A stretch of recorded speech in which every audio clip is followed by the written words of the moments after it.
My first guest, of course, was an original member of Saturday Night Live. He's appeared in numerous films, including Driving Miss Daisy, Blues Brothers, and Ghostbusters. Beginning November 24th, you can see him in Christmas with the Cranks. Please welcome Dan Aykroyd.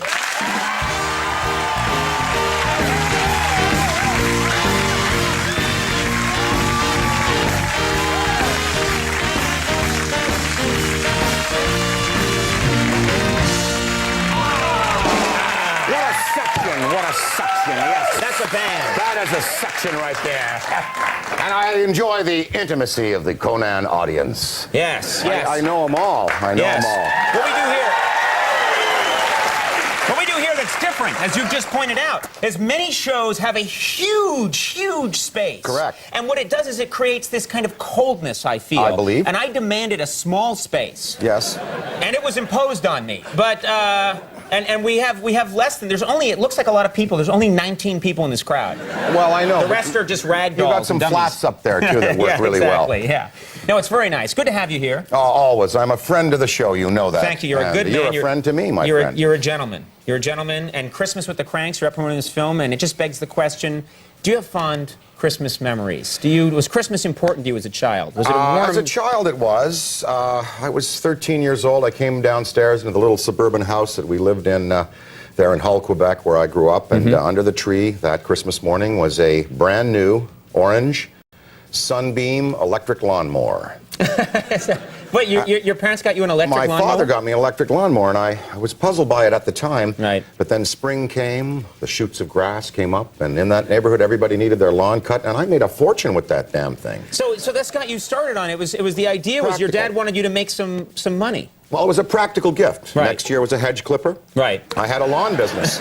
I did. By the time we moved to a townhouse in Ottawa, as my father moved up in the government there, I had a lawn business going that I had to abandon. Did he ever just give you sacks of fertilizer and put them under the tree? Did that ever happen? That would have been a little like a lump of coal. My dad wasn't that mean. He's actually a really good guy. Right. Now, all the gifts were practical. Did you, now, is that... Snap-on tools, that kind of thing. Did you... Snap-on. Snap-on, yeah, I got it.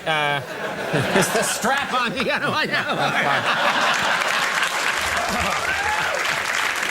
Yes. I don't know how I do it or why I do it, but I do it. Now, is it, this is Jamie Lee Curtis just announced, and you work with Jamie Lee Curtis in this film, and you've worked with her on many films. I have. This is the fourth one we've done together. And she just announced that she's retiring from show business. That's correct. She is, and Hugh Grant is retiring. I heard that, too, yeah. Hugh Grant wants to leave show business? Well, I can understand why. You know, myself, it's been about 30 years, and I am kind of winding it down, and I think that...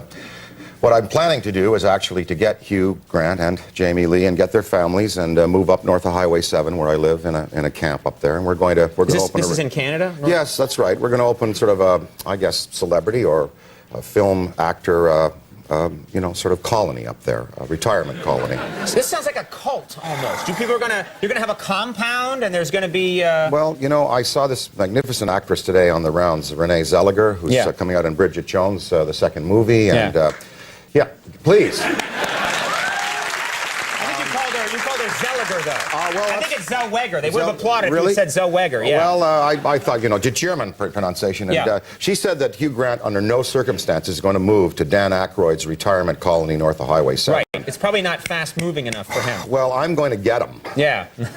I'm going to get them. I'm going to abduct their families and bring them up there. And they have no choice in the matter. This has a creepy edge to it now. No, I'm going to homeschool their children. They will bow to the will of Aykroyd. I will homeschool the children. They'll come out. They'll all have degrees, and they'll be geniuses, dysfunctional geniuses. But... Right. That sounds very convincing to me.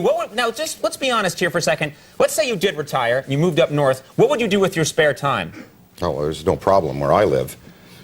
I would get into the snowplow business immediately. Are you serious? Are you kidding me, man? The load up there, we see, if you look on the map on the Today Show, I kind of live right there where the St. Lawrence River meets the right of the Great Lakes. The snow load is massive. When I was a kid growing up, it was not unusual to, you know, have 15, 16-foot high drifts. And so I'm going to go into the snowplow business and give all my money to causes, social causes, but I'm going to buy the right equipment. I'm going to use the money I've made in my career to really, get into that business and buy the right kind of equipment. Probably the strangest idea I've ever heard. Someone working for 30 years successfully in show business, big star, takes the money and buys industrial-sized snowplows. Correct. To clear the snow in Canada. Yeah, but you've got to see the zen of it, Conan. The zen. Yeah, the zen. Have you done this before? You've driven a snowplow? Absolutely. Now, the zen is that you're on a highway that no one else can go on. And with the railroad-sized plows, I'll be able to clear both lanes at the same time. What about an oncoming car? What if there's a car coming the other way? You're on both sides of the highway with this thing? I've got lights to let them know I'm coming, spotlights, and a green strobe, you see. Now, what happens when... So people think they're being abducted by aliens, is what they think. I saw a green strobe. Well, I saw a giant shape. That's how I'm going to get Hugh and Jamie. I'm going to pretend that I'm an alien ship coming down to bring them to my colony. But you say you've plowed the snow before in the highways of Canada. Yes. You must get recognized. Nice. What do people do when they're driving along, there's a snowstorm, and a giant plow goes by, and Dan Aykroyd's by, and they're going... No, it's Canada. Everybody looks like the Mackenzie brothers up there, eh? Right. They all got toques on, so I look like they, Doug and Dave, Right. So they don't know. They just think, why not? It's up where I live, everybody wears the same kind of wool, long underwear and the plug-in suit. Sounds like the strap-on again. You know what I'm saying? Yes. We'll go low. I'll go low if I have to. I do what I have to do. No. Now, I want to make sure we get to this movie, Christmas with the Cranks, because we have a clip here. It's a good film, This is It's not a funny idea, too. It's a beautiful family movie. It's not the House of the Dead new video game. When you're out promoting that, please come by. I will. I hear that's Cracker Jack. The zombies eat the heads, which is amazing. This is a film to see with the family, and I guess it bespeaks to the fact that human beings do come together in a crisis, but it takes a crisis to bring them together, and that's kind of what the film's about a little bit. We have a clip here. Anything we need to know to understand this? I know the basic idea is Tim Allen and his wife, Jamie Lee Curtis, have decided to give up Christmas, and you, the neighbors, are not happy with that and are trying to get them to come around. I play Vic Frohmeyer, the head of the Frosty Neighborhood Decorating Committee. Is that all we need to know for this clip? I would, probably. All right, let's take a look. Vic, she's leaving! Nora? Oh! Stop the car, Nora! Stop the car, Nora, please! We just want Frosty! Talk to me, Nora, please! Don't be forced to stop!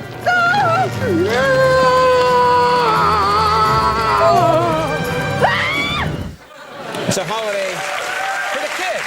Yes. And a restrained performance. Restrained, yeah, you're subtle. Christmas with the Cranks opens November 24th, and Elwood Blues Interviews with the Blues Legends and Stars. Very cool book is in stores now, so check that out. Dan Aykroyd, always a pleasure, an honor to have you here. Cool, man. You're a good man. Ida Field coming up, we'll take a break. We will be back. Stick around.